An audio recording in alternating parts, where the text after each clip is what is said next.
Bonjour Lise Bernard. Bonjour Philippe, bonjour à tous. C'est bon, vous avez fini d'écrire? C'est bon. Antoine Janton, c'est bon, vous êtes prêts? Je suis prêt. Salut Philippe, bonjour à tous. Bonjour, au sommaire de votre journal des médias. À la réponse de Patrick Poivre d'Arvor aux accusations de viol portées contre lui, des procès peut-être bientôt à la télé et l'hommage des Inrecuptibles à Daft Punk. Mais d'abord, les chiffres sont tout chauds, ils sortent du four. Les audiences avec vous Louise, qu'ont regardé les Français hier soir à la télé? Oui, ça y est, j'ai fini de les écrire. C'est donc M6 qui bat TF1 grâce à Top Chef la 4e semaine. 3 250 000 téléspectateurs, 16,2% de part d'audience. C'est relativement stable et très puissant. TF1, lui, était de retour avec la série américaine The Resident, début de la saison 3. 3 180 000 téléspectateurs en moyenne pour les 2 premiers épisodes, 14,2% de part d'audience. Et enfin, France 2, 2 780 000 téléspectateurs avec La Faute à Rousseau.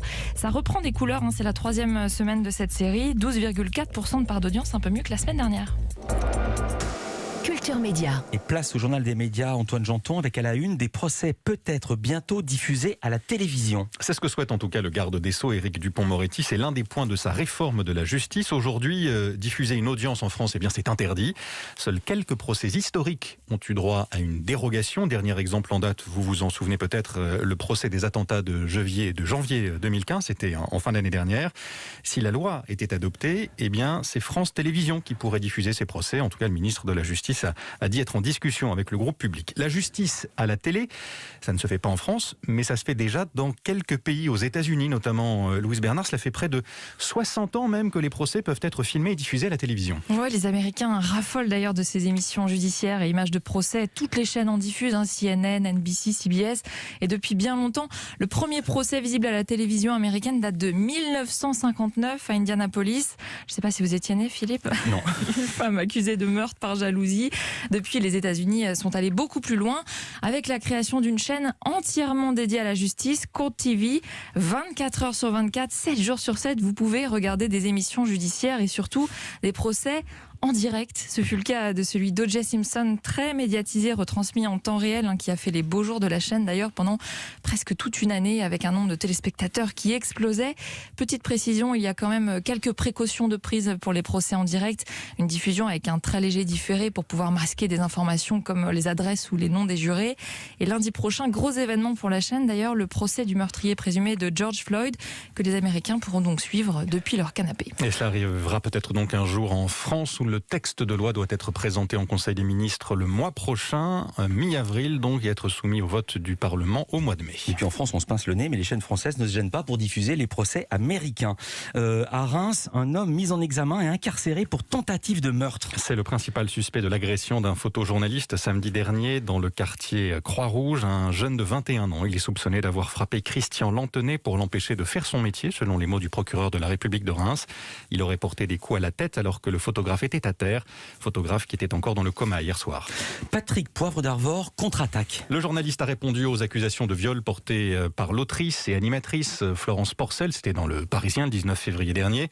L'ancien présentateur vedette de TF1 les a balayés. Il l'a fait hier soir sur le plateau de Quotidien, émission de TMC, chaîne du groupe TF1 pour qui donc PPDA a longtemps travaillé. Pendant 2 semaines, je me suis tu volontairement. Et si je romps ce silence, c'est que derrière est arrivée une campagne ignoble, puisqu'on s'est bien rendu compte que cette affaire ne tenait pas la route. On vous raconte l'histoire de quelqu'un qui aurait été violé, puis qui revient vous voir un peu après, puis qui revient encore à nouveau. Tout ça ne tient évidemment pas la route. Mais après, il y a tellement de saloperies qui ont pu être dites que je voulais m'en expliquer.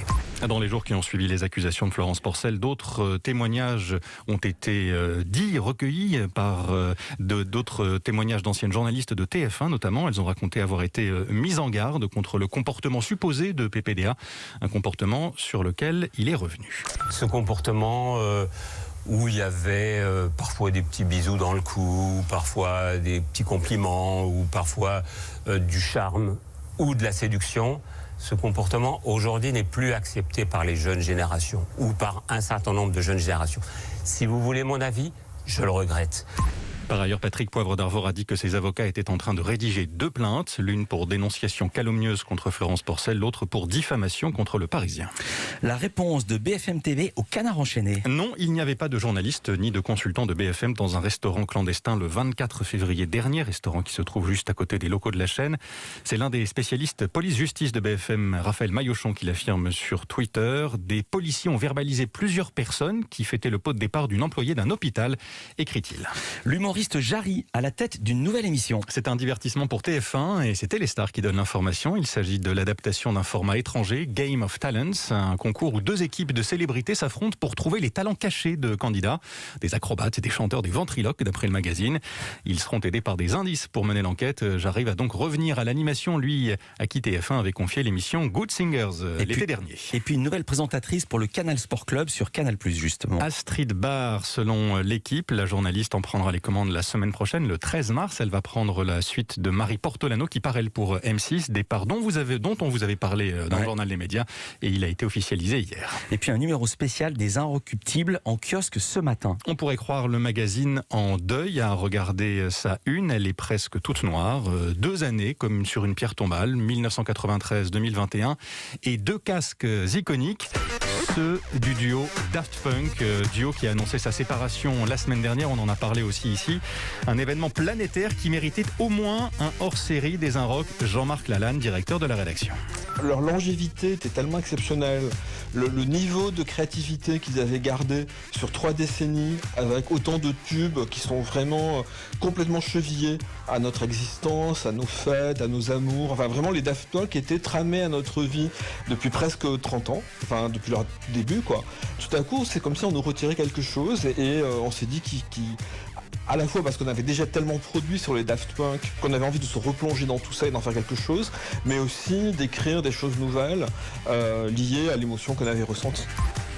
Résultat, 70 pages sur Daft Punk, des archives essentiellement, les entretiens réalisés à chaque sortie d'album depuis presque 30 ans. Il y a aussi des articles inédits, Jean-Marc Lalanne y faisait référence, des analyses pour comprendre le phénomène, ainsi que des témoignages d'artistes qui ont tous une histoire personnelle avec le duo, et puis plus original encore, des critiques des albums des Daft Punk, mais des critiques inédites. Les journalistes des Inrock ont réécouté la discographie complète, les 4 albums studio, avec leur regard, ou plutôt leur oreille d'aujourd'hui. Tout cela est donc à découvrir dans ce numéro spécial en kiosque dès aujourd'hui et il restera un mois environ en kiosque. J'espère qu'ils aiment toujours, qu'ils ne ont pas déboîté les critiques d'aujourd'hui. Alors, la première critique des Inrock à l'origine du tout premier album était très négative. Il y avait une interview en parallèle, donc ce qui était un peu bizarre dans le magazine.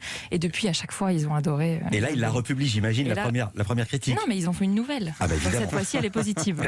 Merci Louise Bernard, merci Antoine Janton.